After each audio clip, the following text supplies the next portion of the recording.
Why, that's the second biggest monkey head I've ever seen. I used to be an adventurer like you. Then I took an arrow in the knee. The definition of insanity. Would you kindly pick up that shortwave radio?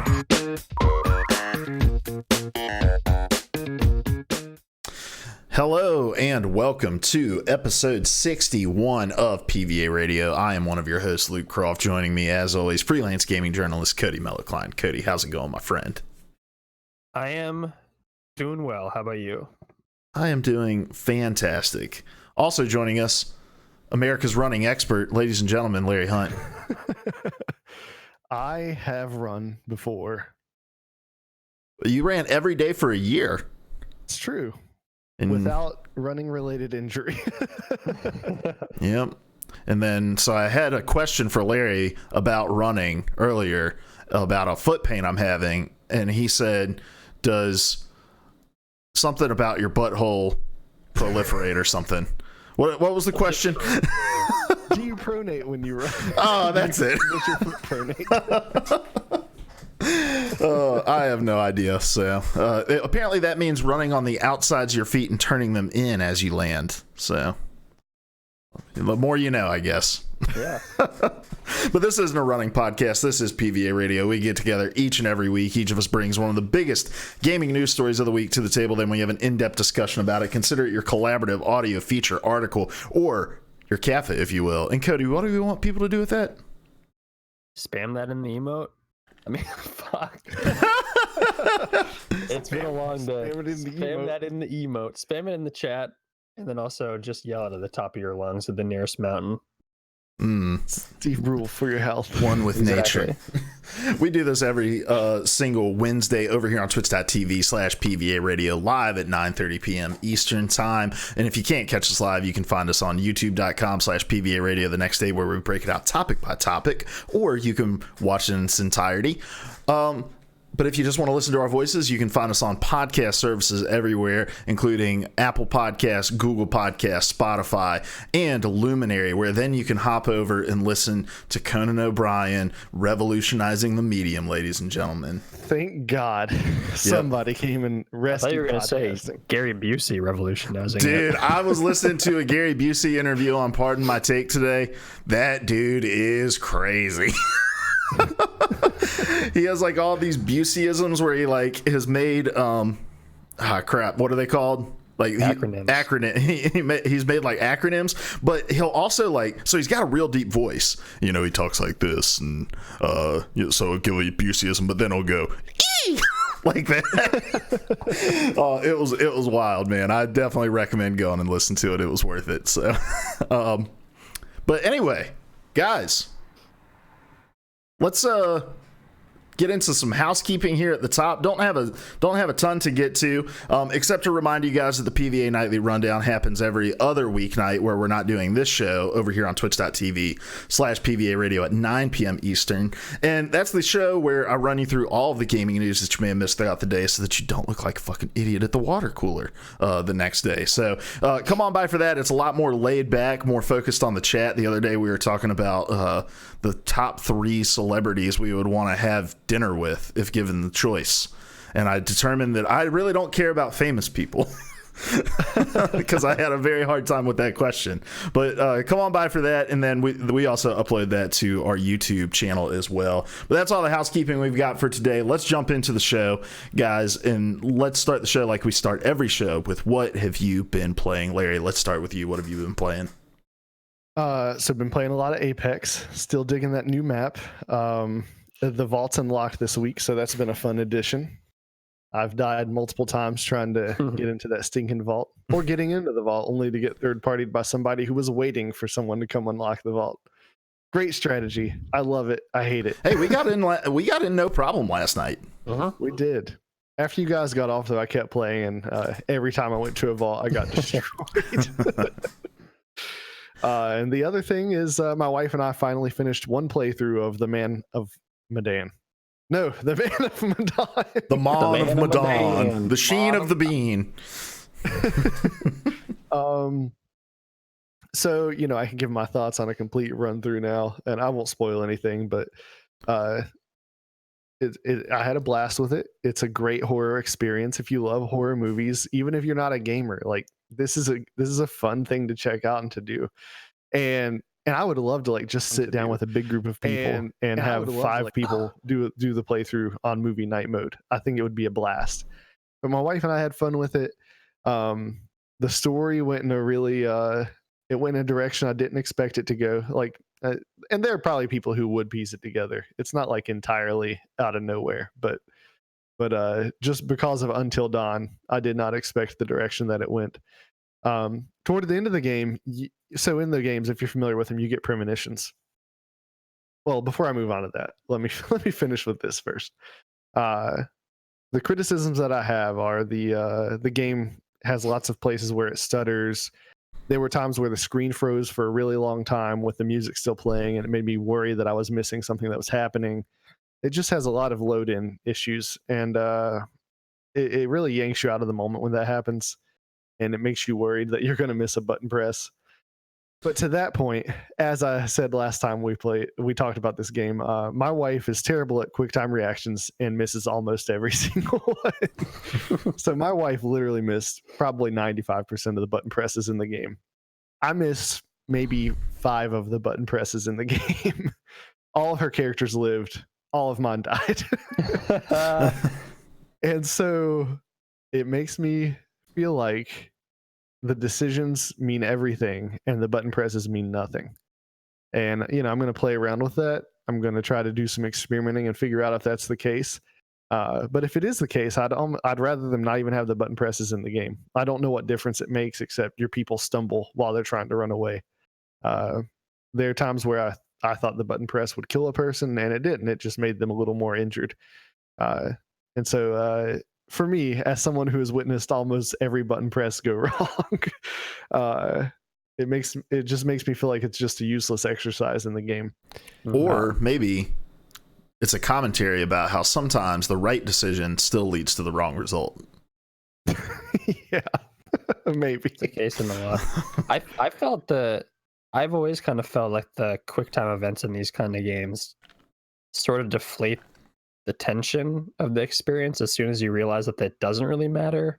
Mm-hmm. One of the things, I had a lot of complaints about it, but one of the things I did like in Detroit Become Human was the fact that the choices really had significant consequences and you could track them pretty clearly. And so I don't think there weren't as many QuickTime events in that as there are in Quantic Dream, not Quantic Dream, Supermassive's games. Mm-hmm. And so after a while, I just stopped paying attention to the QuickTime events, and I would just I missed so many, but the choices were just so consequential, and I felt like there's the potential for that to be the case in these guys. I haven't finished it. I kind of lost interest in it. But with a 5-hour limited experience, I feel like you can make the choices even more consequential. Yeah. And I don't mind not having the QuickTime events. I just if they don't matter, don't put them in there. So when one of my characters died, it was after my wife missed a bunch of QuickTime events, and I don't know if that was. And I thought that she had killed my character, but at the end of that segment of the game, the game like tells you and it gives you like information on how you played. And I got the Grim Reaper award for killing the most characters. And it was because of my decision earlier in the game that the character was placed in the position where he died. And so she had no blame for the QuickTime event. So I'm going to go back. I'm going to see if it makes a difference. But as it stands, it's a minor complaint in the grand scheme of things. I had a great time with the game. I'm going to play it again and try to save everybody. But before that, I'm going to play through nobody gets out alive. I'm just going to try to kill the whole squad as fast as I can. So we'll see what happens when you literally miss every QuickTime event, because I won't be hitting any of them. But all in all, great game. If you like horror, definitely check it out if you haven't yet.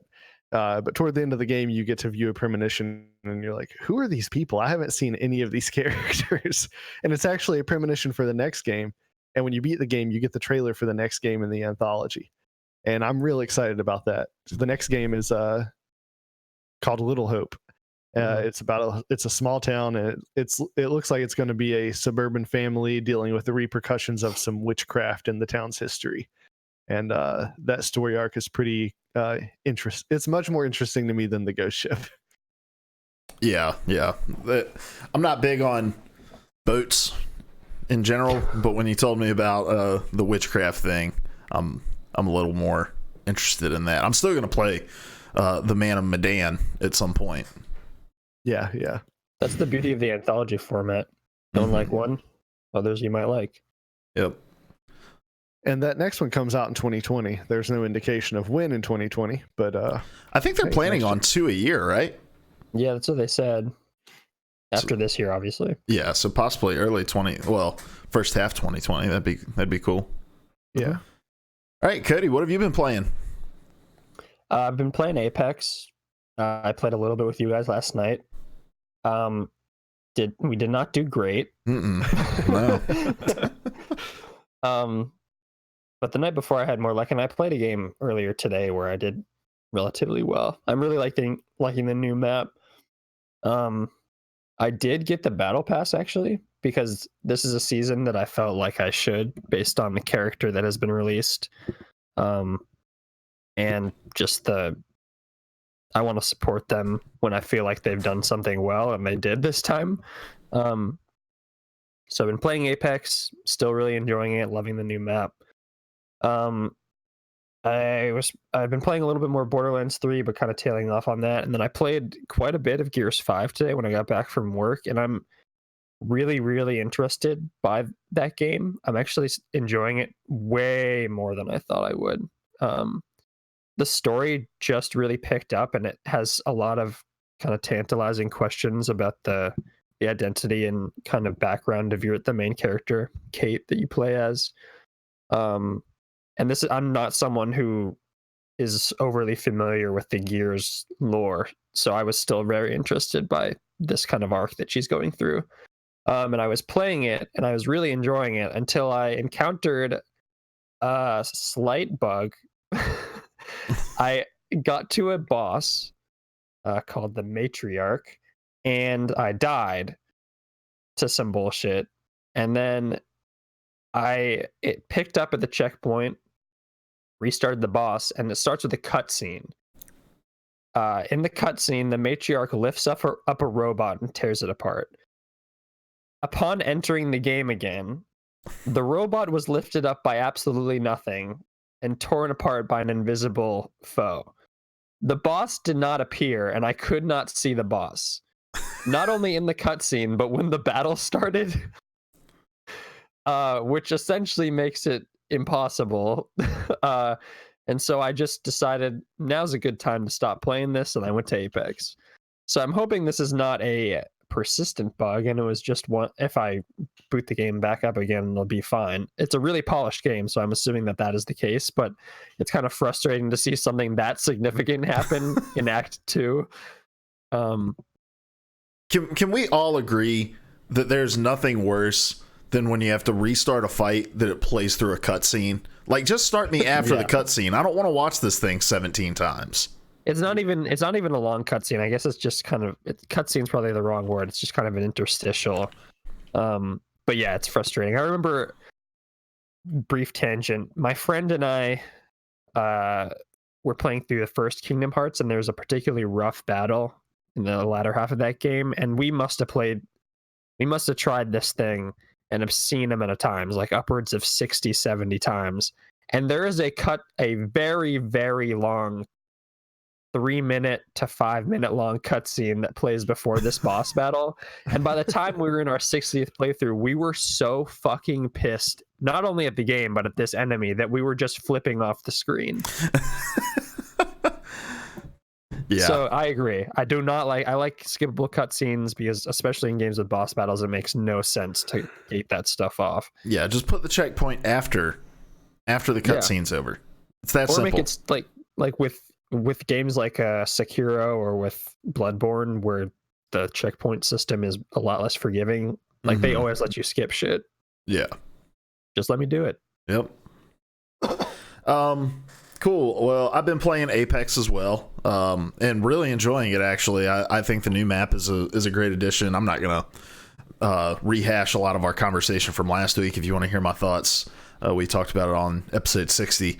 Also, jumping back into League of Legends because Worlds is going on right now, which is the big annual league tournament, and oh my gosh, it's awesome because it's in Europe. So it starts at like 6 o'clock in the morning.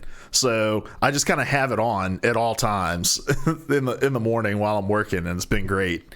So that's gotten me back into playing it as well. I was actually playing it right before we got on this call while I was listening to Gary Busey get interviewed. And then I've started playing Call of Duty Mobile, and I'm going to tell you guys right now, that game's fucking fun. All right. I am not a big mobile gamer. And now look, it's got all of the regular, typical mobile game bullshit that you would expect out of a mobile game. But if you ignore that and just get to the gameplay is really, really fun. So it's got like some classic maps in it. You can play on Nuketown. So like, you can play regular multiplayer, and then there's a battle royale mode that you can play as well. I've not tried the battle royale because I just can't. I don't know. There's something about sitting down to play a battle royale mode on a mobile phone that just doesn't really connect with me because games take so long. But the multiplayer games, it's first to 50. The maps are super small. They're over in like 5 to 7 minutes. The control system's really fun. I don't feel like I've been fucked over with my loadout because I haven't paid for anything yet, which is nice. I feel like the first few guns you get are pretty competitive to play with. The only real gripe I have with it is the quality of your game really depends on the quality of the connections that everybody is playing with. There are times where I'll get shot by somebody who is still like hiding behind a wall on my end, and that can get a little frustrating. Another problem I have with it is the spawn system. There's no real system that flips spawn if you overwhelm the other side of the map that the team originally spawned on. And so the way that it gets over it is you're like invincible for the first 3 or 4 seconds that you load in, which is all well and good if you're playing an even match. But if you get overwhelmed in the very first part of the game, you feel like you get rolled because the team can just kind of sit on your spawn and shoot at you while you're loading in. So those are the only 2 gripes I have with it that aren't just connected to the fact that it's a shitty ass mobile game that spends half the tutorial just teaching you how to spend money. Yeah, that's what I've been playing this week. Let's jump into our topics though. Larry, let's start with you. All right. So if I leave any information out, feel free to jump in and set me straight. So Blizzard is under quite a bit of criticism at the moment. And even as we were loading understatement of the year. A bit of hot water. Blizzard has offended a couple of people. And even as we were preparing to do the show, you guys were sharing information that I hadn't seen yet. So basically what happened is oh my goodness, I typed something, did not save. Okay, yeah, here we go. All right, so I'm going to read a couple of excerpts from an article on Polygon called Hearthstone Player Calls for Hong Kong's Liberation, Post-Game Interview by Nicole Carpenter. And that article says, quote, on Sunday, Hong Kong-based Hearthstone professional player Chung Blitzchung I'm not sure how to pronounce this. Yung Wei gave a post-match interview at the Hearthstone Grandmasters tournament wearing protester-style goggles and face mask. He declared, quote, liberate Hong Kong, revolution of our time, end quote, a leading slogan of Hong Kong's demonstrations against the Chinese government, end quote. Later in the article, it says, quote, as you know, there are serious this is a quote of Blitzchung. Blitzchung says, quote, as you know, there are serious protests in my country now. My call on stream was just another form of participation of the protests that I wish to grab more attention. I put so much effort in that social movement in the past few months that I sometimes couldn't focus on preparing my Grandmaster match. I know what my action on stream means. It could cause me a lot of trouble, even my personal safety in real life, but I think it's my duty to say something about the issue, end quote. And so if you've been living under a rock, there are a lot of protests happening in Hong Kong right now relating to some extradition laws that they're trying to push through. It's going to cause China to have a lot more power in Hong Kong than it needs to. A lot of people are protesting, really fighting for democracy. Really crazy. I'm super impressed by their bravery. And I'm glad that Blitzchung spoke up and said something and used his platform to draw more attention to this.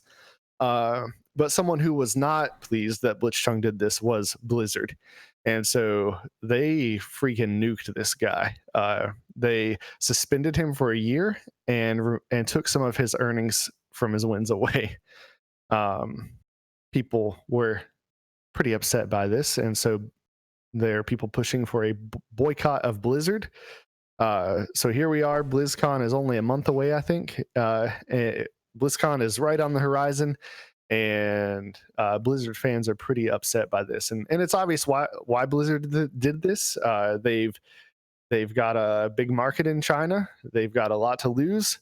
But what are your initial reactions to this story? I don't think we're going to differ too much in how we view Blizzard in this situation. I think something interesting that happened at the time of the stream was the fact that, first of all, the casters who were leading the interview got visibly uncomfortable when he started talking about Hong Kong and tried to sink down underneath their desk, and they started laughing, but it seemed like nervous laughter of we're not sure how to handle this situation. But as soon as it happened, the feed got cut as well, and they went to a commercial break, which leads me to believe that what we're seeing from Blizzard is not a reaction to what Blitzchung said as much as it was just a standard they already had in place that said, if something like this were to happen, this is what we're going to do. That's how quickly it moved on the stream. And I think that speaks even more volumes to the shittiness of Blizzard in this situation. That and Blizzard is not the only one who's been caught up in controversy in regards to Hong Kong this week. There's been a lot of news around the NBA, who one of their owners tweeted out his support of the Hong Kong protesters, and the NBA, who's been making big moves over the last few years to cut through the market and find a place in China, made him delete it, released this kind of neutered version in English, but in China it essentially was we're sorry for this inappropriate and offensive tweet that this owner said. A bunch of backlash for them. So this is something that I believe most broadcast organizations right now are navigating internally.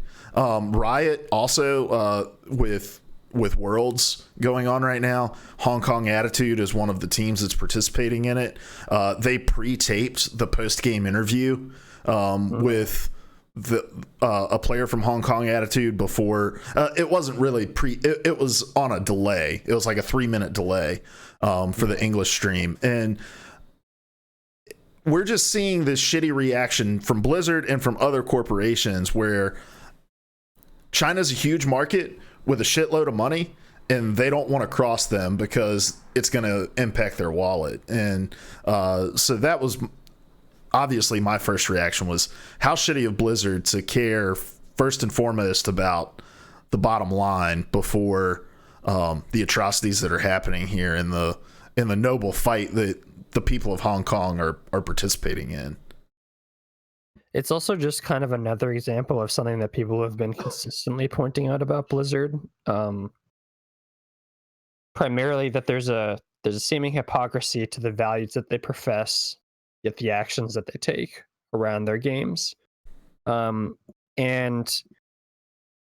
it was kind of brought to the forefront when it was tweeted out earlier today. A Blizzard employee tweeted out a photo of the front steps of Blizzard's HQ that has a large statue of an orc from Warcraft, surrounded by plaques that have the company's values on them. And two of those values are think globally and all voices matter. And both of those were covered up with large pieces of paper by Blizzard employees who were very displeased by the actions taken by the company that employs them. People have been pointing this out about their actions around, or lack of actions around Overwatch, and kind of their willingness to put up with toxicity while their players are getting harassed, and also just about how they've been representing characters in the game. So I think this ties into a lot of things that are happening right now, both within Blizzard and within the world outside of Blizzard, and it's supremely disappointing, particularly as you both of you have said, based on the really valiant actions that these protesters are taking, willing basically to sacrifice their livelihoods and lives for this cause that is extremely worth fighting for. Yeah, I have a lot of thoughts on this. One is, if you are going to make money off of these players, I don't think that it's right for you to stipulate what they can use their platform to say. And I recognize that that's in the realm of opinion, and a corporation can do whatever a corporation wants to do. But I just think it's real slimy for me to be like, hey, come play. I'm gonna be streaming this video of you playing. I'm gonna make money off of that, and keep your mouth shut. Just do what I tell you to do, and stick to the script in the interviews. I just play basketball. Yeah, yeah. Second, I mean, there's no denying, it's obvious that the reason for this decision was for Blizzard to protect their bottom line. And something that stuck with me years ago, I support an organization called International Justice Mission. Not a lot. I'm not very rich, but I send some money there from time to time. And what they do is they help. They aim to eliminate modern day slavery, which is still a huge problem. And I remember listening to one of the guys from International Justice Mission talk about American slavery and how one of the big pushbacks to eliminating slavery back then is one of the big pushbacks to eliminating slavery today. Like because we still have a lot of products that are based on the exploitation of human labor. And most people don't want to address that issue because it would be very costly to our economy. And I remember that guy saying, the right thing matters more than you having to pay extra. And that's how this situation feels to me. Doing the right thing ought to matter more than your bottom line. Mm-hmm. And I don't know how you as a CEO, as a board member, as someone running a corporation, can sleep at night knowing that you decided to join in on the side of the oppressor to make some extra money. It just disgusts me. Mm-hmm. Go ahead. Yeah, I also want to point out, just for specific context here, the rule that Blizzard applied. Yeah, this is important to address in the in their ruling here.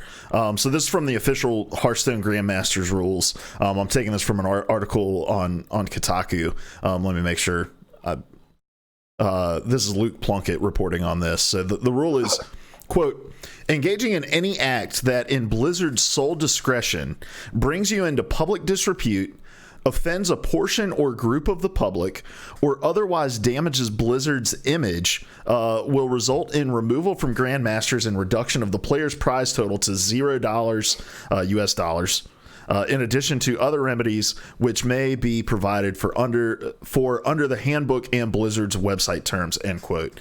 I want to bring that up because when I read that rule, it reads like a rule that's supposed to be applied to situations where somebody says something racist, homophobic, misogynistic, not when somebody takes a political stance with something. So I feel like this rule where, because the corporate apologists who can honestly just go fuck themselves in this situation are like, well, Blizzard's just following their rules, they're applying their rules, and it's like, but are they? This seems like such a vaguely worded rule with such an obvious intent that's being very broadly applied to a situation that I don't believe was the actual heart of the intention of the rule when it was written.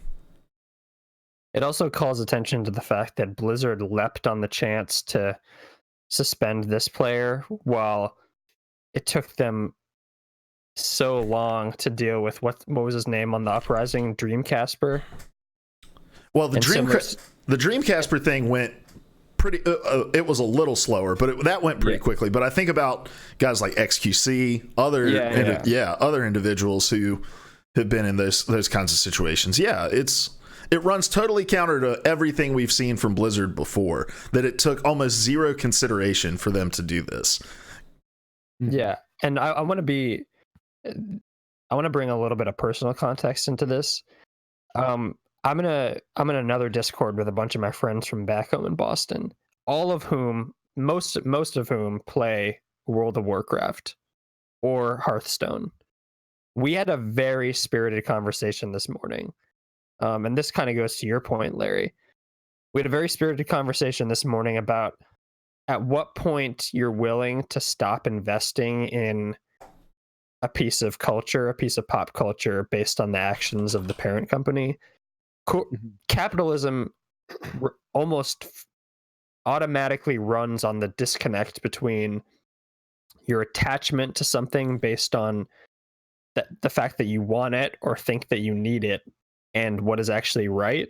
Those two things often run counter to each other. It's why we're willing to just glide over a lot of the misbehaviors of a company like Nike and continue buying their products, or iPhones, or pretty much any product that's built on the backs of poorly paid workers, anything like that.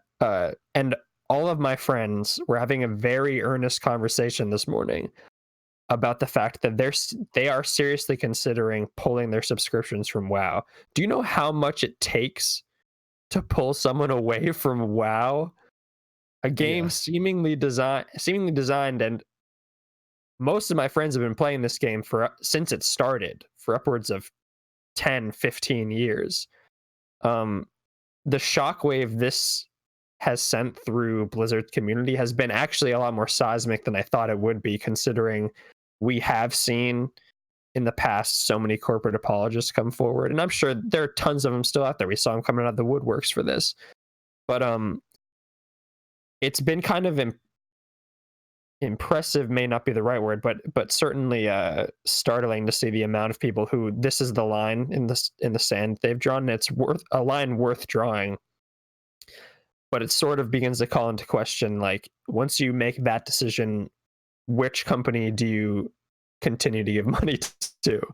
Yeah, because last week Gearbox is no better. All of these companies kind of crunching their employees are no better. Obviously, these are degrees of action and kind of severity of action. But on a positive note, I've been kind of empowered to see the fact that a lot of Blizzard fans have come out in such numbers to oppose what's happening right now, and actually taking financial action to do so, which is what needs to happen in order for change to happen. Yeah, and Overwatch Contenders Gauntlet's going on right now as well for Blizzard, and I tuned in, and just the chat, everybody was copy and pasting this Pong to free Hong Kong with a bunch of ping pong paddles in classic Twitch, of course, Twitch fashion. But yeah, it's the ripple effects are being felt throughout.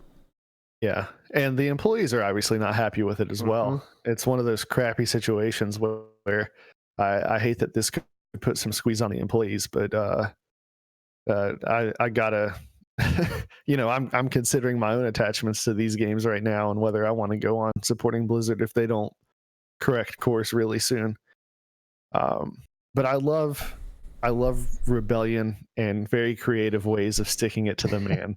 And so the last thing I kind of want to share here is a story that just warms my heart as one who is pleased by such things. So China tends to ban characters that they find offensive. An example of that is the president of China was associated with Winnie the Pooh, so anything featuring Winnie the Pooh banned in China. And so when Blizzard reacted in this way, some fans have decided that not only is May Bay, but she is now also the new face of the protesters.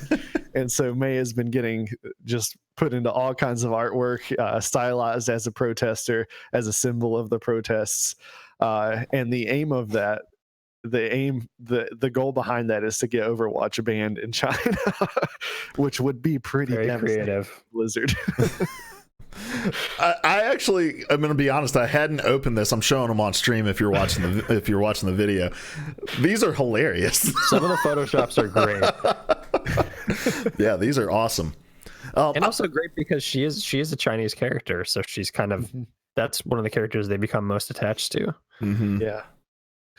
So go retweet these. Open this Polygon article and retweet these. Yeah, the Polygon article is it's also by Nicole Carpenter, and it's called "Protesters Are Trying to Get Overwatch Banned in China Using Memes of Popular Hero May." And as always, every article we use is linked in the description of the video, so you guys can go read these. I also want to bring up a tweet from from Imran Khan, who is also apparently the Prime Minister of Pakistan. Who'd have known? But he, the former Game Informer news editor, who is now a co-host of Kind of Funny Games Daily, tweeted out today. He said, "Talk to a friend that works Nintendo customer service, says that they have been getting, quote, a surprising number, end quote, of requests to cancel Overwatch pre-orders. Probably a drop in the bucket, but interesting to hear." Also, were you guys aware that Blizzard has at least been issuing a response to people who have reached to outlets that have been reaching out to them? I am not. Okay, it's very robust and very detailed. We'll get to really see the intentions of Blizzard here. Mm-hmm. Blizzard is assessing the situation for now. All right. Thoughts? Hard stance. Real hard stance. We're trying to figure out which of these paths is going to cost us more money. Actually, translation is, we're hunkered down hoping that this all blows over. Yeah. And so don't let it. We're hoping someone else fucks up in the meantime. Yeah, that's what. Yeah. Let somebody else take the news cycle for us. On the politics subreddit today, I was reading just an exchange about how disappointing it is in the current setting. That if you've got enough power and money, all you've got to do is survive the news cycle, and then your crime goes away. Yeah, this isn't a crime, but it is a wrong. That they're right. If people stop paying attention, it'll all go away. Yeah. Well, that's all I have to say about that. I don't know if you guys want to add anything else, but no, I'm sure we're going to be talking about this next week as a form of update too. Yeah. All right. Well, let's move on then. Let's go to my topic and move on to lighter and brighter things. Let's talk about the PlayStation 5, guys. Not PlayStation 5, guys, like a mashup of the console and the burger restaurant. I would buy that. I would be all over that too. Circle Hunter in the chat says, ban a pro player, take his prize money, kill our player base, have a pint, and wait for it to all blow over. Yep. That's Blizzard's approach right now, apparently.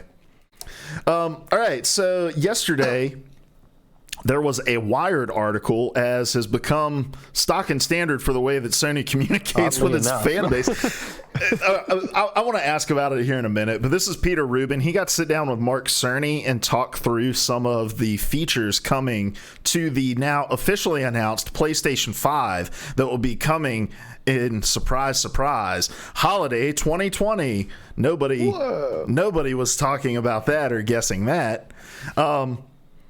Let's get into the details in just a second. I do want to start by talking about the fact that they're disseminating all of this information through Wired.com. Why? I wonder if the hardware angle, like, it makes sense to me on some level, but yeah, I don't know. Yeah, I'm not sure what the I think that's probably the reason. But it's been so consistent. Mm-hmm.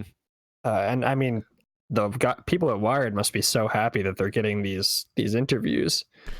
I would be, but yeah, I have somewhere along the line they thought that they agreed that was the best strategy. Like, you have to wonder if it's some sort of promotional engagement or something, but they would disclose that if that was the case. Yeah, they would. It doesn't seem to be that. I mean, Wired's not getting anything out of it other than the traffic, obviously. Which, good lord, which is I'm sure astronomical. Yeah.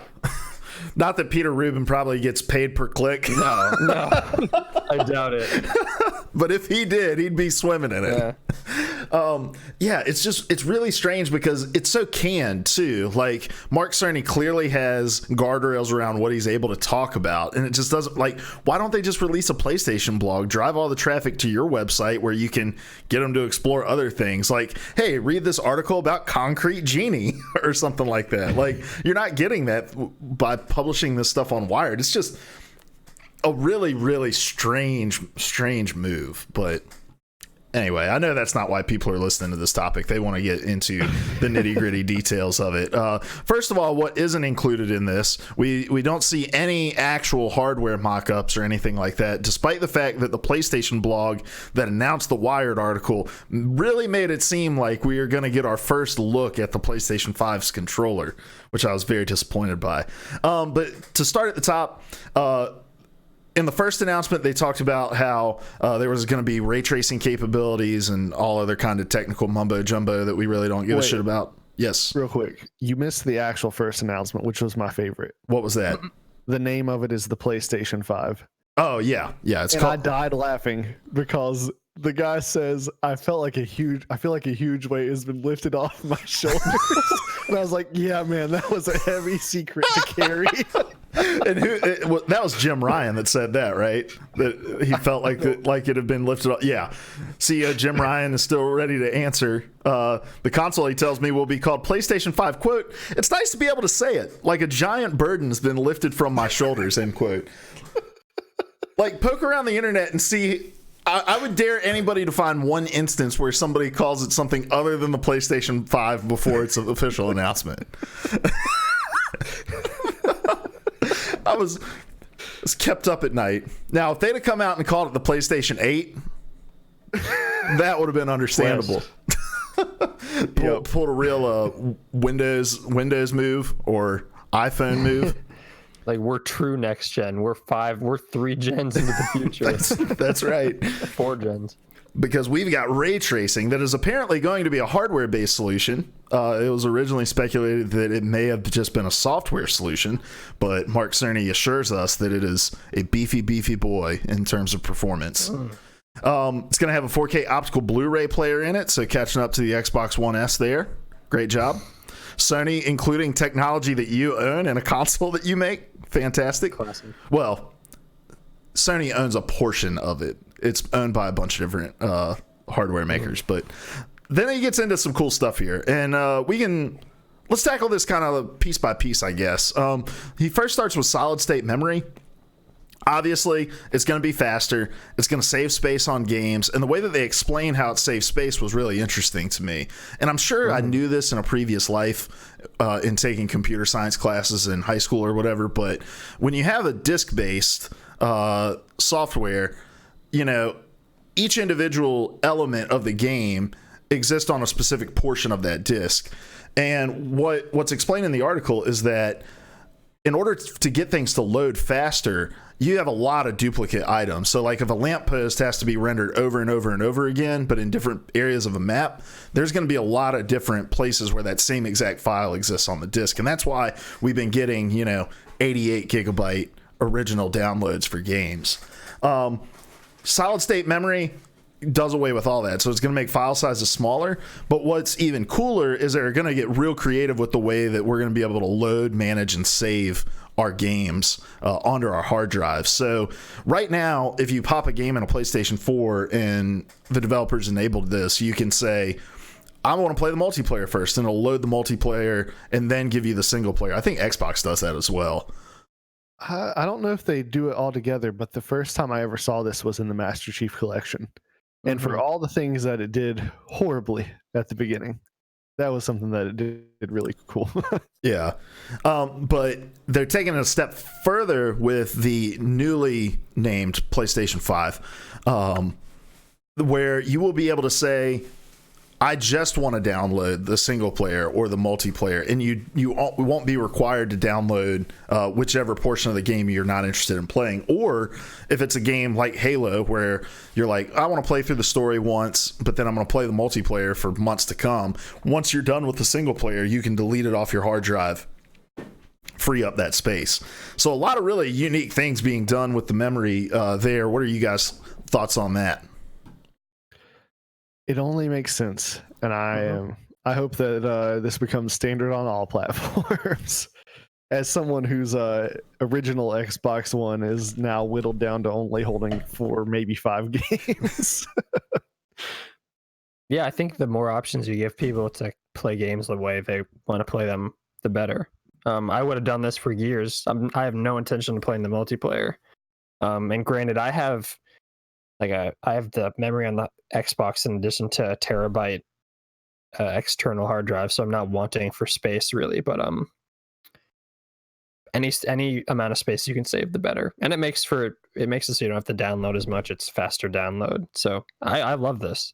It's a really creative thing to have in the next gen system.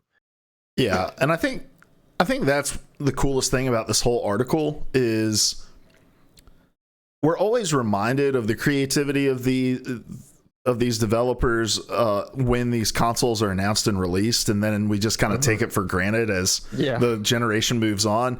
And so when you get to the next generation, you're like, oh man, what are they going to be able to announce except for it runs faster, it looks better, things like that. But then you're reminded, like, oh, there's cool feature sets that are going to be available on these consoles that we probably haven't even imagined yet. I'm sure somebody's imagined this, but not my baby smooth peanut brain. So the next thing they talked about was the updated UI, talking about how the UI is going to be able to give you in-game information without having to load the game itself. So and you will be able to join events from the UI before you even load into the game. So for instance, if I see that Cody is online playing Overwatch and I want to join his party, I don't have to load into Overwatch, find his party and join it. I can just, if his party's joinable, I can do it from the UI, and when it loads in, it'll drop me in his party, which is probably a bad example because you're not going to get dropped in the middle of the game with Cody, but you know, if he's like, hey, come play with me. Or if you're playing a single player game, it'll tell you what missions you're on, what missions are available, what rewards you might receive if you do said missions.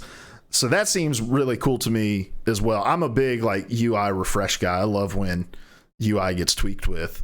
And that's one of those that I don't know if that's a problem I've ever thought man, this is an issue. This is I read that quote that you put in the show notes, and I'm like, I don't think if I really care about that. There's never been a moment where I've thought, oh, I wish I knew what I needed to do in this game. Mm-hmm. I will just know that I want to play this game, and then I play this game. So I don't know if maybe I will start using it more once they put it in there, but at least for single player games, I don't see much of I'm not very interested in this. For multiplayer, I think that's great that you can kind of queue up before you even enter the game. I don't know ultimately how that'll work in terms of actually joining the games, but it seems like a cool option to have. I think of something like Destiny though that has such long load times. Yeah. And I would love to be able to just, all right, I'm going straight to the Crucible, and I load straight there instead of loading screen, hit start, character select, loading screen. Well, presumably the whole goal here in the next gen is to cut down on load times. Mm-hmm. So how fast do you need to get into a game? I need to be in the game before I even think about wanting to be into the game. Exactly. Right? It's reading your goddamn mind. Oh, real quick. There was a Stadia article today about how they were saying within a couple years they're gonna have lower latency than like hard connections with button inputs, and they're actually trying to get to negative latency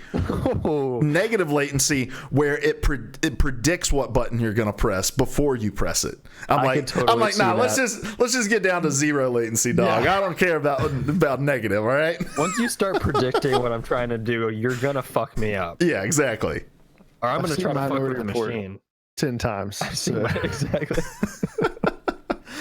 Well, and I also think, back to your point on Destiny, that's another, like, there's so many resets in Destiny about, hey, here's what you need to do to complete for your reset. That would be useful in that UI as well. Like, oh, I need to complete this strike, or this set of missions is available with these certain rewards. Like, I see it really working in games as service games, or in like Fortnite, where it's like, here's your challenges.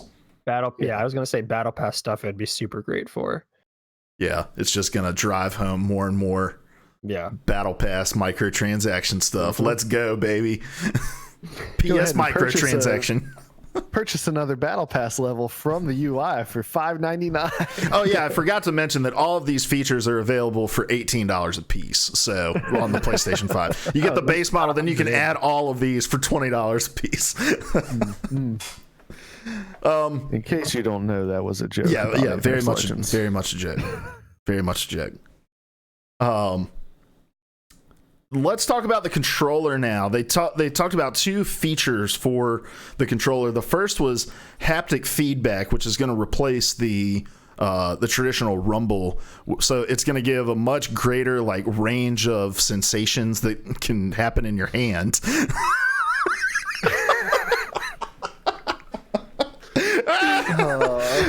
It was fun. Work for Sony. The wheels were coming off of it, and I just decided to go with it. Yeah, there's an audience for that, definitely. I just don't know if it's the one Sony wants. Yeah, Sony copywriting staff, come scoop me up, man. So go ahead. That was a really fascinating thing to read about, though. The guy describing the different sensation of walking in snow or walking in mud. And I don't understand like what that means, and I can't wait to like see what that means. It sounds like something that I'll turn off. Is what it sounds like. Yeah, like, but they also, I think they mentioned something about how like the speaker in the controller is much improved. I'm like, well, first of all, it doesn't take much to improve the walkie-talkie quality of the DualShock 4's onboard speaker, but also that's the very first thing I turn off in any game that I go into. I'm like, I don't need this shit. I would just want to quickly say I also have a difficult time imagining what this means without having the controller in my hand. So I'm excited to see what it actually feels like, and if it actually makes a difference. Maybe it does make it more immersive. But it sounds like an option that, especially for like, it sounds great for single player games, but for multiplayer games, when you're just trying to up your KD, it doesn't really sound that great. Is the word immersive coming back in video games? I felt like that was a curse word for like half a decade. I don't think it ever left. Oh, we joked about it all the time on Player 3 podcast. Maybe that's all it was. The feature interests me because I feel like it's something that could like increase your situational awareness in a multiplayer game. Like the difference between playing with a headset or your speakers, you've got that 3D sound. Like, I think it could be neat in a gunfight in Apex, for example, as I'm strafing right, all of a sudden I feel that I'm in the mud and it's affecting my movement rather than just having to piece together from the visual cue that I've slowed down. Like, I think it could be neat. I think you're right that single player applications are a lot more interesting. I'm really I have a lot of thoughts bouncing around my head about what it could do in horror games. What immediately sprung to mind was there's an article written about the fact that all characters in The Last of Us Part 2 have heartbeats, including Ellie, the main character that you play as, and so you'll exhale and you'll kind of inhale and kind of move in line with that. So your breaths will get heavier as you run more. So yeah, especially if you take that and kind of translate it into the actual haptic feedback of the controller, I think it could produce even more tension, and horror games even more so. Like, I imagine a scenario where all the lights get knocked out and you just have to navigate by feel. That could be pretty terrifying. Yeah. The other controller feature they mentioned is adaptive triggers, which sounds a lot like force feedback triggers. So you'll be able to feel like tension if you're drawing back a bow. A machine gun trigger pull is going to feel different than a shotgun trigger pull, which is something I've been clamoring for in all of my games. And they also mentioned some applications for it in racing games as well. So really just overall a more responsive, at least, approach to controller design here, which is interesting. My hesitancy with all of this is that if the Xbox controller doesn't have these things, we're only going to see these features used in first-party games. You know, the same with like the light bar, the touchpad, those, which aren't nearly as integral as it seems like they want these to be. But I'm sure when they were designing the touchpad, they were like, oh shit, everybody's going to use this for all kinds of different things, you know? They made a big deal out about the light bar. I remember that. Yeah. Well, wasn't it like, was it Alien Isolation where it like monitored the movement of the light bar?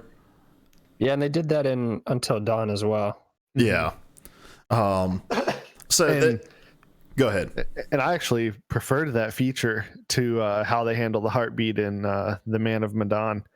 In the Man of Medan, you press a button during certain points in the heartbeat to simulate trying to hold still.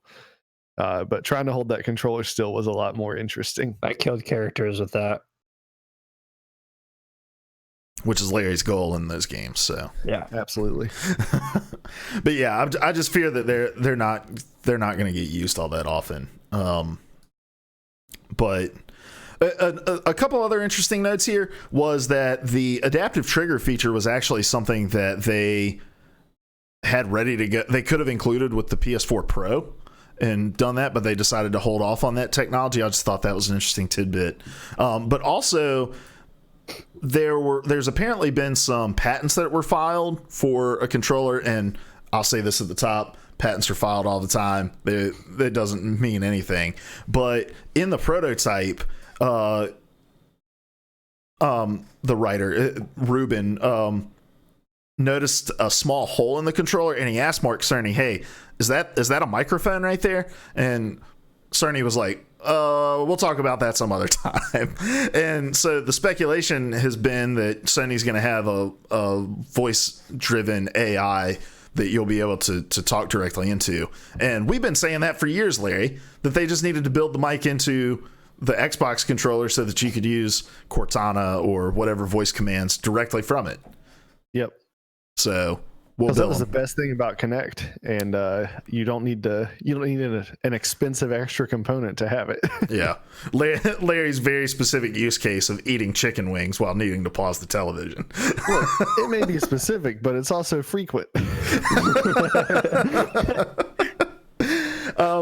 So overall, what did you guys think of just these announcements in particular? What was revealed here?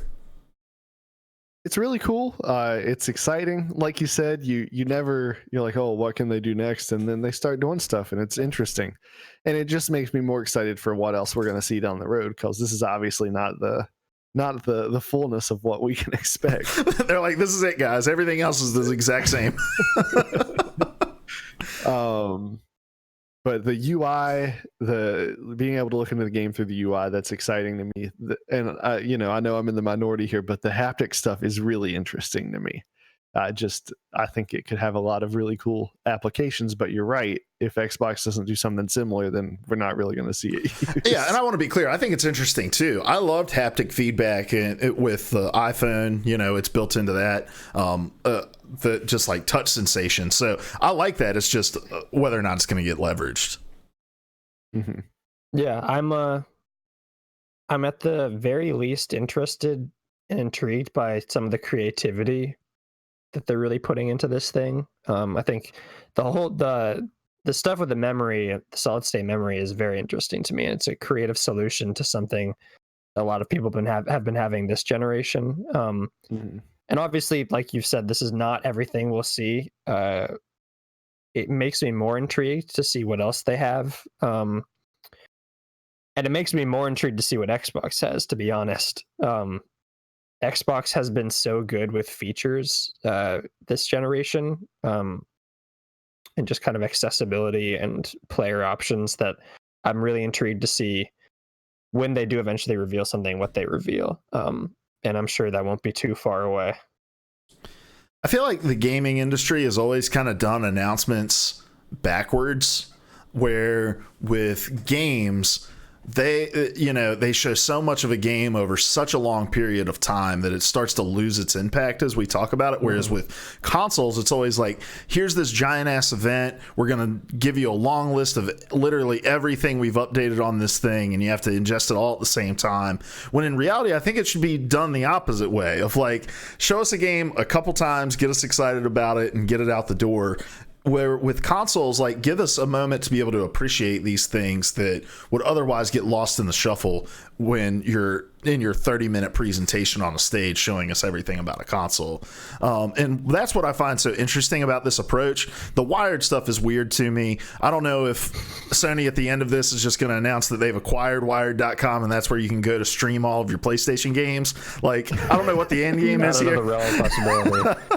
But as far as a strategy of communicating about your console, I love this, because would we really be talking about this long of a conversation about being able to choose just to install the single player if this was amongst a list of 100 different things that they announced on stage? Like, it allows PlayStation 5 to be a part of the news cycle more often. And I think they've learned that, honestly, through Death Stranding. Like, I think it's a lesson they've learned there of, you can take something that people are interested in, show as little as possible, as many times as possible, and people are still going to click and be interested and not get super frustrated by it. Yeah, we're not worried about spoilers for the features in PlayStation 5. Hold up. I wanted to open the box completely blind, not read the instructions. I want to spend $500 on something I know nothing about. Exactly. I just don't, like, you're totally right. I feel like these companies have done it backwards to some extent for so long. Like, I want to know what I'm buying and what I'm laying down hundreds of dollars for before I see it. And you can, especially because they probably won't be revealing the actual box until halfway through next year, they can afford to kind of dribble out all these features, have us talk about them, really come to grips with what the machine is, and then I'm sure they'll still have more surprises when they actually do reveal whatever it looks like. So what I hear you guys saying is that consoles should trickle out information over time, and video games should run an advertisement like the Super Smash Brothers announcement, where you get every button. That's pressed it. That's Yes. all I want. That's all I want, man. It's still going, by the way. Yep, it's still going on. Tune into twitch.tv/E3. Yeah. Shit, I was going to make a point to what Cody just said, and it just slipped my mind. No, it's all good. The joke was worth it. That's Luke's philosophy in all of it. Yeah, in all of Derail life. the conversation. Yeah. It's all good. The joke was worth it. I also think that this is maybe some indication that I think Sony knows that in a side-by-side comparison of the video functionality between a PS4 Pro and whatever the PS5 is going to do, there's probably not going to be as drastic a difference as... so, like, let's talk about the features out of the box rather than... Because that's what the PlayStation 4 announcement, it was all about, like, here's Watch Dogs. And everybody played Watch Dogs and was like, this isn't the same game. Yeah. So I think there's some understanding one quick there. thing about this, because it will be launching in holiday 2020. I have to imagine that just based on patterns and kind of like what we know about how far along the game is, I would have to assume that Ghost of Tsushima is within the launch window, right? There was I saw something this week that was like we still see Ghost of Tsushima as a PS4 title or something like that. So I don't but when is it? It's going to be launching so close to PS5 that it's going to be a bridge title regardless. I mean, that you get more sales, I guess, but I don't want to have to restart the game. I imagine we'll probably get that June time slot, cross-save, same like the first Last of Us did. Yeah, they did launch with a Sucker Punch game last gen, right? Or this gen? They launched with Infamous. Yeah, I guess, yeah, you're right. The Last of Us did launch in June, and they're going to be doubling up on The Last of Us 2 on next gen anyway. So they're going to be doubling up on a lot of shit. Because Cyberpunk. There's also been no confirmation about backwards compatibility with the PlayStation 5 either. And I think for some companies, it's like, why would we? People bought this shit twice, all last generation. I bought Skyrim several times. Yeah. Downloaded it on my fridge. You can get it on a pillow now. I don't know. Smart pillow. Yeah. Oh, that's a real thing. No. Somebody put the opening scene from Skyrim on a pillow as a joke. Oh, okay. I was like, is a smart pillow a thing? Probably is. They do make those pillows that will like glow to wake you up. Mm-hmm. Mimicking the natural sunlight.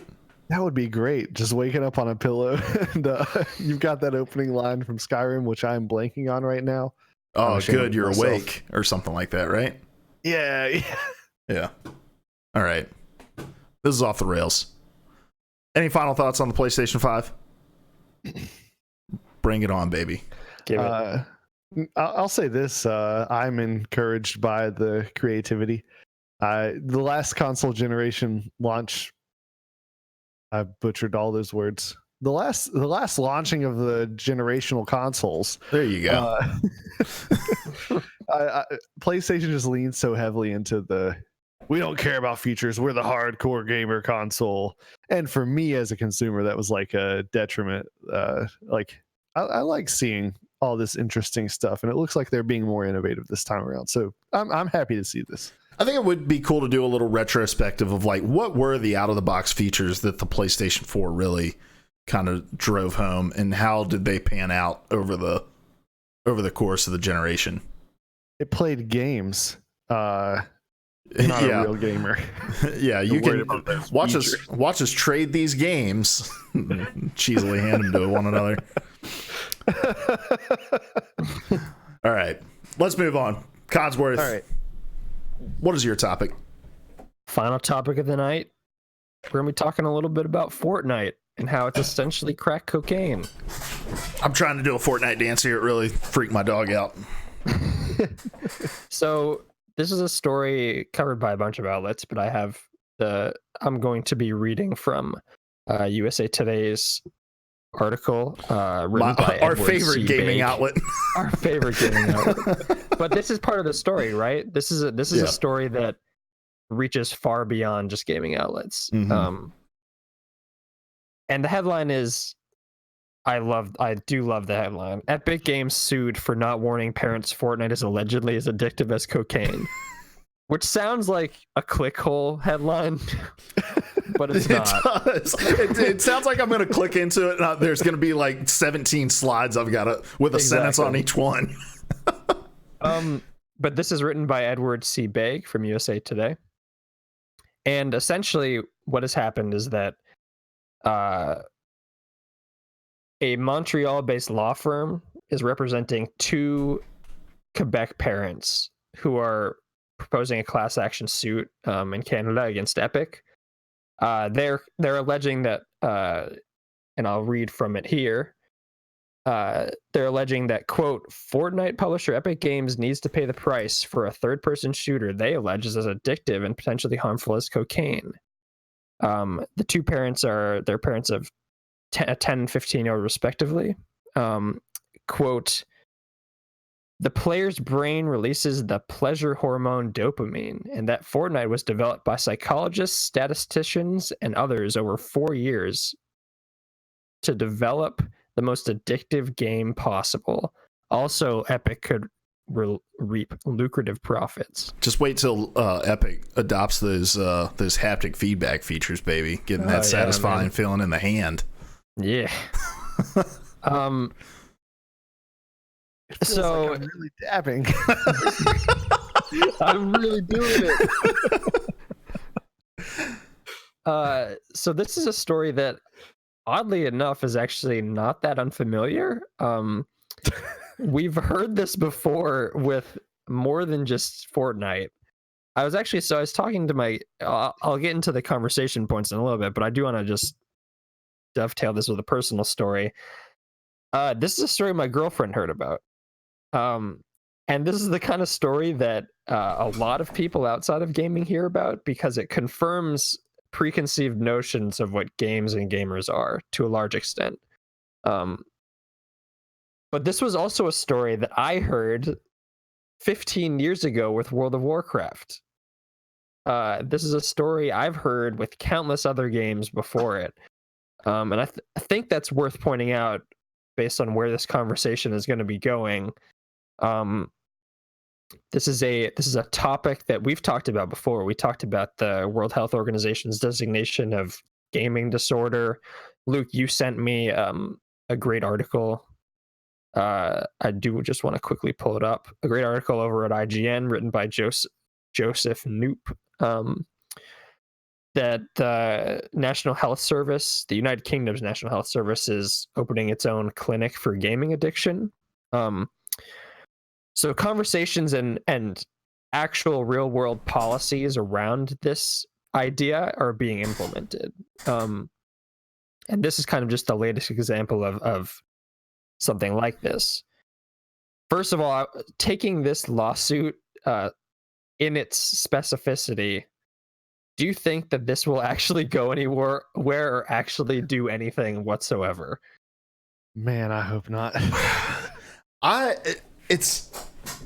talked about this on the nightly rundown on Monday every weeknight on twitch.tv/PvA Radio, 9 p.m. Eastern time.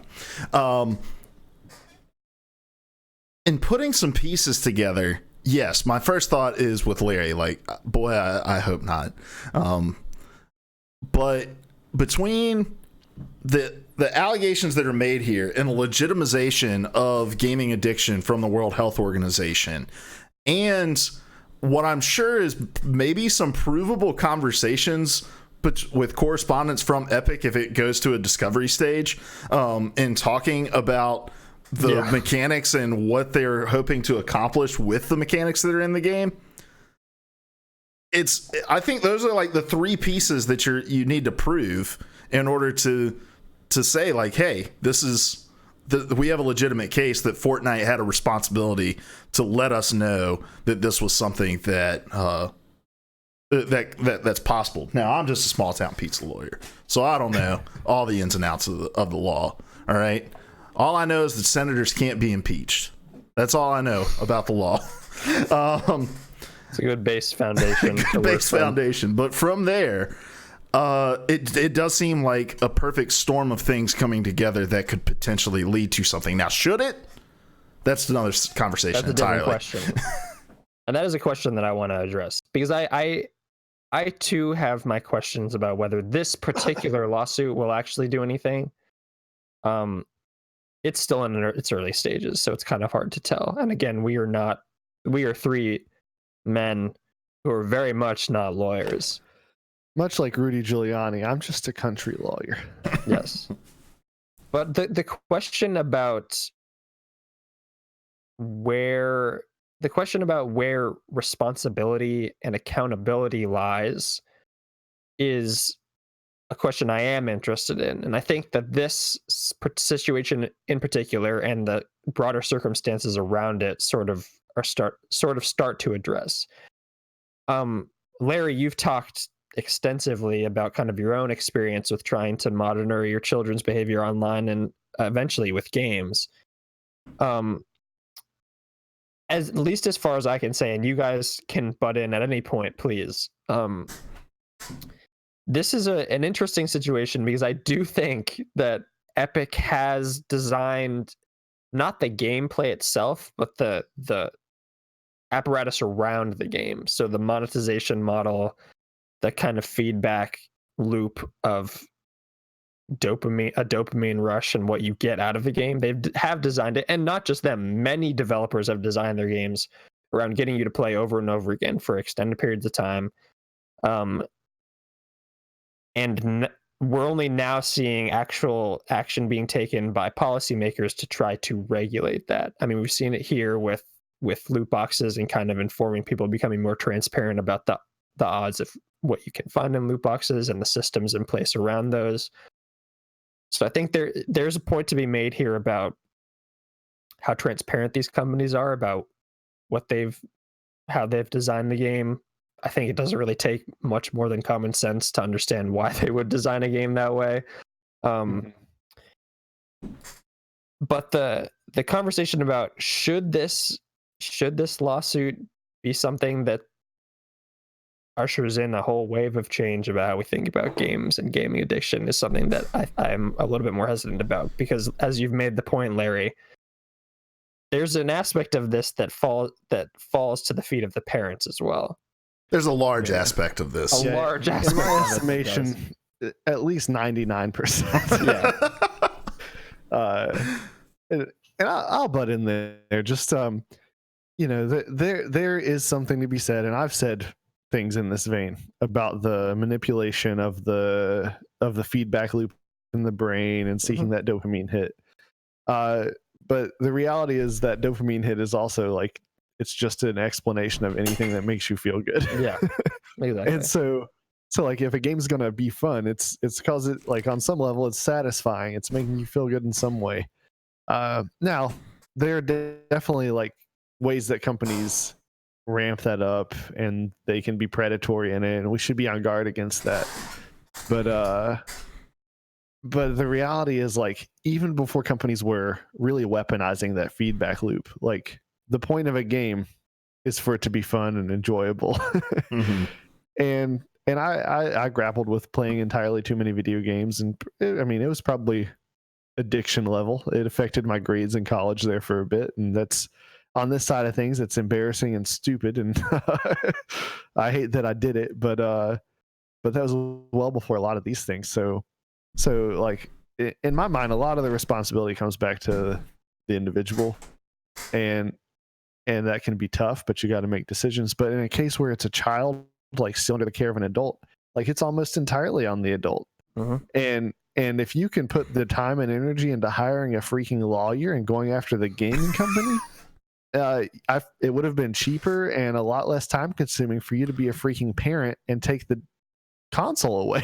Like, oh well, he just starts playing it on his phone. Then take the phone away. It's not hard. Yeah, it's uncomfortable, but it's not complicated. And I had to deal with this, like, when I was interning in ministry. A kid in the youth group, like, came to the youth minister, and I don't know how that dude kept a straight face, because the mom was like, my son just won't quit playing games, and the youth minister was like, well, have you tried, like, taking the console away? And she goes, well, he throws a tantrum. And I'm like, and let him cry, whatever. He might not like me when he grows up. Gosh, I can't relate. Like, be a parent. That's how I feel about this. Just mom and dad, be parents. Yeah. I think there is something to be said about the awareness of it, of what these gaming companies are trying to do. That, look, in a perfect magical world, all corporations would tell us exactly what they're attempting to do to us with all of the things that they put out. But in reality, none of them do. And everything we interact with has some sort of adverse effect on us, you know? Because all of these same arguments can be made about social media, about binge watching television, like, all of these same things. So, but there is something to be said about, like, how can we better educate other parents? Like Larry on the nightly rundown, I was talking about how you do those classes for your parents at your church where you're like, let me explain to you what Snapchat is, what, you know. And my boomer brain just stopped at that. That's the only app that I know of. Facebook, you got. You know, like, you do a good job as a youth minister, but now doubling as a parent. almost no parents show up to those things. Exactly. Like, and I think that's the point, is there are resources for you to educate yourself about the things that you place in your kids' hands, who they are coming to you asking if you can spend money on them, on it for. Like, you need to take the time to look into those things and understand what's being done there. Like, why do you need $20 from me to buy what? A skin in a game that just makes your character look different? Like, Hell no. do you want to be grounded for a month?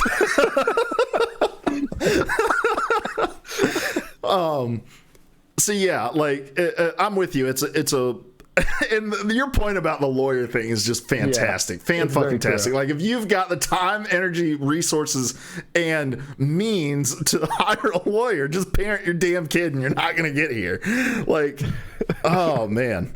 Or if you've got that money to waste, like, hire a nanny who will parent your kid for you if you don't want to do it. Yeah. And it's and this is something that is so much easier because there's something physical you can take away. Like, take away the power cord. There are tons of parental settings on the consoles, on your internet router that you can set. There is so much that you can do. Like, there are sleep timers now on routers that you can set. Like, hey, router turns off at 10:30 at night. Mm-hmm. Like, parents won't learn this stuff, though. It drives me crazy. Like, every time I do one of those classes, it never fails. Within 4 to 6 weeks of one of those classes, I will have a parent come to me and be like, hey, my kid wants to install this, or they installed this and they did this terrible thing, and like, do you know anything about this? And it just takes everything in me not to be like, yeah, I invited you directly to this thing 6 weeks ago where you could have learned all about this in a concise fashion. My kid's carrying around this tiny rectangle with a screen on it. I have no clue what it is. Oh, that's a Game Boy Color.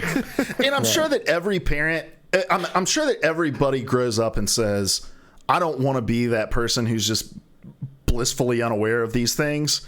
But I don't know. I don't know how you get to this point of ignorance, but maybe it's because we grew up in the information age. Well, it's also, I think it's a lot easier to point to the game and say it's the game's fault than to point at yourself and admit to the fact that you've kind of been doing a shitty job as a parent. Yeah. It's much easier to point at the clown movie and say this is the reason that people are the way they are, than to reckon with our actions as society. Mm-hmm.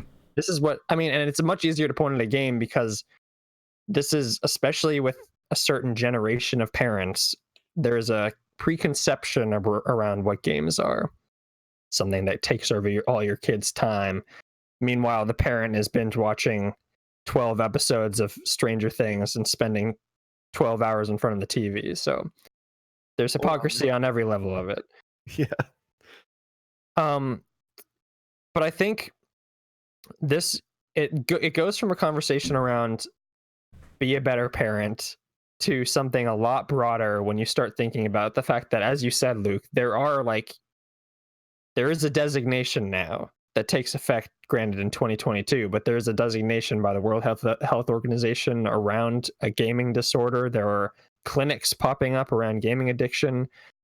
These are real world policies and institutions that are gathering around something that, I will say, I think there are people out there who probably are addicted to it, just as, and you can treat it in certain ways. And I think it's important to be able to address the people that really truly are addicted to technology and addicted to gaming. It's something that I think is easy to extract. It can actually pose potential harms to the person and their family and have impacts on their life.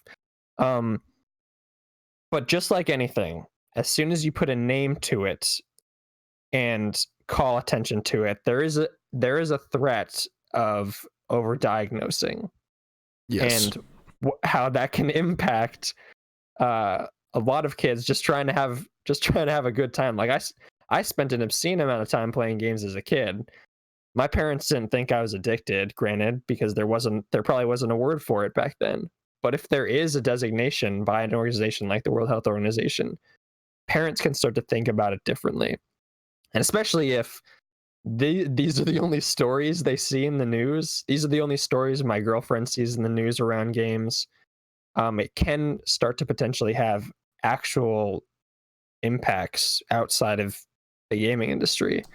So I do kind of want to talk about that, because I think it's significant that there are actual policies being put in place to address these things.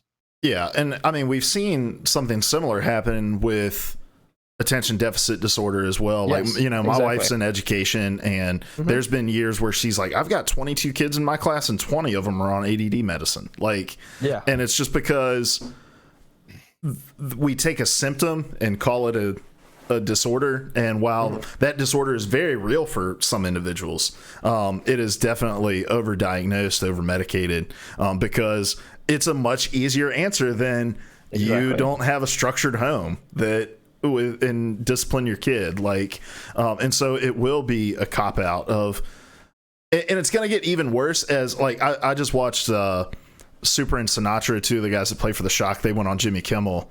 I'm sorry, Jimmy Fallon, talking about their championship, and which was a cool interview. You should go watch it. Fallon seemed like legitimately interested in it. Like, it wasn't one of those. It wasn't one of those. Oh man, you still live in your mom's basement interviews.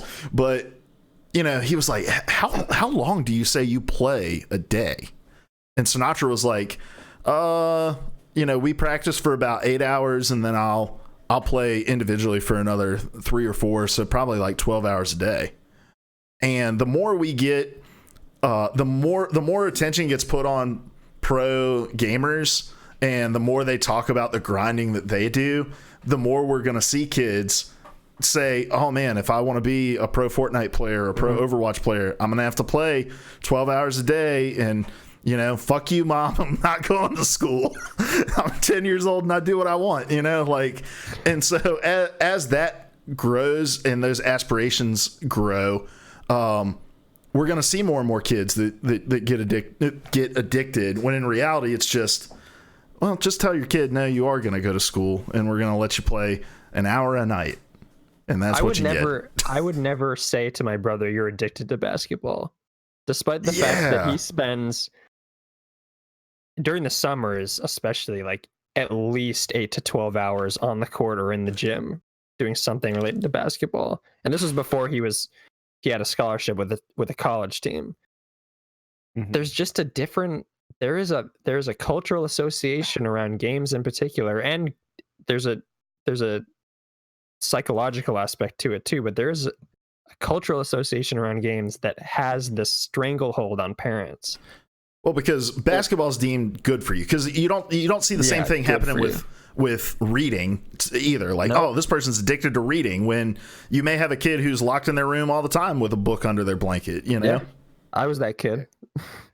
And, you know, I've made the point before, but fishing, hunting, like those are other hobbies that you can spend hours upon hours on. And it's not like if I was out in the woods all the time hunting, I wouldn't have like male relatives like, oh, you're not much of a man out there hunting all the time. But if my hobby's gaming, well, I'm some man child. Yeah, I just think this is a very interesting topic to me, and something that I think will be even more fascinating going forward once that designation takes hold, and once I will be especially interested to see how many of these clinics end up popping up around the world, and the US in particular, and how they actually go about addressing something like this. Because I think there are people who are addicted to technology and are addicted to this and do need help. It impacts them and their families. So I think being able to address that in the best way possible is a great thing. But I also think I probably would have been diagnosed with this if my parents had known about it when I was a kid.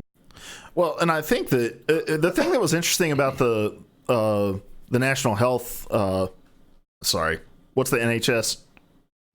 National Health System. The National Health Service. Yeah, National Health Service. The thing that was interesting was the age range for it, and I'm gonna pull it up. 13 to 25. So I think, like, when gaming addiction reaches a point where it's like diagnosable and needs to be treated, I think you're generally going to see that mostly in adults who don't have people in their lives who are adding structure. Like they set their own schedule. I think about guys I went to college with who literally flunked out of school because of WoW. Like did not show up to class because they were playing World of Warcraft. I just find it a lot harder to make a medical diagnosis of a 14-year-old for gaming addiction when they should be in a place where there's structure around them that can place hard limits on it. If they're in a place with enough structure to take them to a clinic, then they're in a place with enough structure to say, honey, if you don't turn it off, I'm turning it off for you. And if it's a repeated problem, I'll get rid of it. Yeah. So like, and I guess circling back to an earlier point, there is a point where it's a problem. But like you're saying, Luke, it's when they are an adult and it is interfering with their capacity to create structure. But if they're in a situation where someone else is creating it for them, then look, the kid's not the one with the problem, my dude. It's true. As you get older, there would hopefully be systems in place to respond to someone who's clearly in need, just like there are systems in place, unfortunately, too little in this country to respond to those who are suffering from mental illness or other forms of addiction as they get older and they don't have that safety net to fall back on of the family. They're out on their own. Go ahead. No, please. I was also going to say, if your argument is going to also be it's as addictive as cocaine or tobacco, if you brought a kid in and said, hey, doc, my kid is addicted to cocaine, the doctor's going to ask, where the fuck did he get cocaine from? You know, and I think that a similar question needs to apply here of like, hey, doc, my kid's addicted to games. He plays 8 hours a day. Well, why? Like, why does he play for 8 hours a day? So, well, if I take the coke away from him, he just gets so upset. He's so mad at me. And there's a legitimate reason to take it, like that taking those things away would need to be done under care because of withdrawals and other things that happen from like a physical standpoint. And I don't know if those things happen when you take video games away. Well, you don't know. But yeah, the story's just wild to me, man. It is. I'm sorry I soapboxed on it so much, Cody. No, it's fine. No, I appreciate it. You bring a perspective that I really wanted, because ultimately the blame and the accountability lies at the feet of the people who are the adults who are living in the house with this person who's playing games. And I get it. Like, you know, it is easier. Sometimes you just need a break, and it's easier to let the kid be entertained by the screen. But if you're going to parent your kid well, you got to be intentional, and that takes work. Yeah. Well, we'll see. We'll see how Larry's tone changes in 6 years when his oldest daughter is just playing Roblox for 28 hours. Professional Roblox player. Do you remember that guy, Tommy Jordan? It's probably been 8 to 10 years ago now. He made national news because his daughter did something, and he took her laptop out and shot it with a big revolver. No, I don't remember that. I don't know why I remember this guy's name. I don't remember anybody's name. Yeah, but I think he's from Texas, of course. But that'll be me. Like, I'll give them chances. If they can't get it under control, I'll just go destroy the thing. just promise me if you do it, you're not going to post it to Facebook. That's so tacky. Like, oh man, my kid was playing. To Twitter. Yeah, post it to Twitter. Like a live stream on Twitch. Yeah, there you go. And I won't use a gun. Like, I'll burn that thing. It's going to be great. Run over it with a lawnmower. I've seen that on YouTube before. Yeah, I've seen that as well. But I can't break my lawnmower. I can't afford a new one. Oh, I'll sell it. What am I thinking? I'll sell their console. Yeah, don't destroy that shit. Why are we Tommy Jordan in this thing? Sell it and put it in their college fund. There you go. All right. Guys, let's get out of here. Well, actually, before we do, let me introduce what may be a new segment, may not be. The Weird News of the Week. This segment brought to you by Newport Cigarettes. All right. Jeopardy featured an answer about Tetris with incorrect bits of trivia from a meme posted back in February. This is an article over at Kotaku. written by Chris Kohler. He gives a lot of background here as to his Jeopardy fandom. Let's see if I play this, if the audio will come through for everybody here. Video game Paris for 800. The 7 rotatable blocks used in this video game have names like Orange Ricky, Hero, and Smash Boy. Okay, yeah, it didn't come through for you, but it'll be on the podcast. So the answer was the 7 rotatable blocks used in the video game have names like Orange Ricky, Hero, and Smash Boy. And the answer was, what is Tetris? However, this was from a tweet from Vekito, who made an original instruction booklet, end quote, for Tetris, where he named the characters. And let me give you let me give you all the names: Orange Ricky, Blue Ricky, Cleveland Z, Rhode Island Z, Hero, Tiwi, and Smash Boy. Smash Boy. Yeah.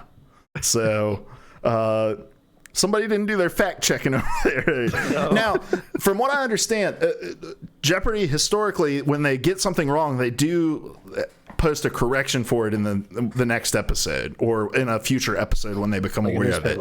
Yep. So, they want to make sure the integrity of the game is not besmirched and correct themselves when this stuff happens. But there's also been a push to make these names the canon so that, like, retroactively it makes the Jeopardy clip. Smash Boy. I like Rhode Island Z. So that's your weird news of the week. It's not actually brought to you by Newport cigarettes, guys. Don't smoke. Brought to you by Hideo Kojima. Brought to you by Conan O'Brien's new podcast on Luminary. All right, guys, let's get out of here. Who are you? Where can people find you? What are you going to be tweeting about this week, Larry? I'm Larry. You can find me on Twitter at StillInFlux, and as long as we still have a country, I'll be tweeting about politics. So probably don't follow me right now. I'm surprised I still have any Twitter followers. Yeah. All right, Codreen. Ooh, I like it. My name's Cody. You can find me on Twitter at ProElectioneer. I'm going to be tweeting about the Big Dumb Clown movie because I'm going to see it on Friday. Nice. Part 2? Yeah. It Chapter 2. The It hysteria was 2 years ago, right? Or last year? When did it come out? Last year? I forgot about that. The original one came out 2017. The new one came out this year. Yeah. Yeah, the original, well, not the original, but the first iteration of the reboot. Yeah. Yeah, there was a big hysteria around that too, when it was really just viral marketing. But those were like actual clowns and actually worth worrying about. Yeah. Maybe like 2 of them. I bet the rest were fake. Well, my wife's school had to go on lockdown because a kid said that he saw a clown standing at the edge of the playground, and nobody actually looked into fact checking him before calling the cops and locking the school down. I guess better safe than sorry, but yeah, it turns out there was no clown. Anyway. I mean, even if there was, why would you run a clown away from a playground? Clowns are great for children. Don't. Just don't. Larry over here railing on parents, and he's like, I'll let it, if you dress up like a clown, I'll let you come hang out with my kids. I'll traumatize your kids. You can come play Roblox with my daughter for 14 hours straight. Save me from having a parenter. Later on, I'll sue the gaming company for the addiction. That's right.